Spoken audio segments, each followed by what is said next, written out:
SCP-106 est-il vraiment aussi terrifiant qu'on le raconte? Ce phénomène est une entité humanoïde, souvent décrite comme un vieux monsieur en décomposition, capable de traverser les murs et de manipuler la matière. Ce SCP est connu pour sa capacité à se cacher dans des coins sombres, attendant sa proie. Sa présence est souvent accompagnée d'une odeur nauséabonde de décomposition, ce qui rend son approche d'autant plus glaçante.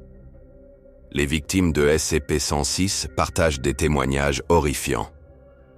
Lorsqu'il attrape quelqu'un, il les emporte dans une dimension obscure, un lieu de souffrance où le temps semble s'arrêter. Les survivants décrivent des expériences traumatisantes, comme s'ils avaient été dans un cauchemar sans fin. L'entité a un goût prononcé pour la torture psychologique, s'amusant à jouer avec ses victimes avant de les libérer ou de les dévorer. Les protocoles de confinement entourant SCP-106 sont stricts. Il est maintenu dans une cellule renforcée et constamment surveillé. Pourtant, il a réussi à s'échapper à plusieurs reprises, laissant derrière lui une traînée de destruction et de terreur. Les membres du personnel sont souvent mis en garde sur le besoin d'une extrême prudence lorsqu'ils s'approchent de sa zone, car même un moment d'inattention peut mener à une tragédie.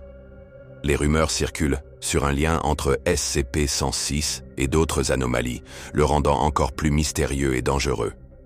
Les scientifiques se demandent ce qu'il pourrait vraiment être. Un ancien, un prédateur, ou peut-être l'incarnation même de la peur. Ce qui est certain, c'est que rencontrer SCP-106, c'est plonger dans les profondeurs de l'horreur.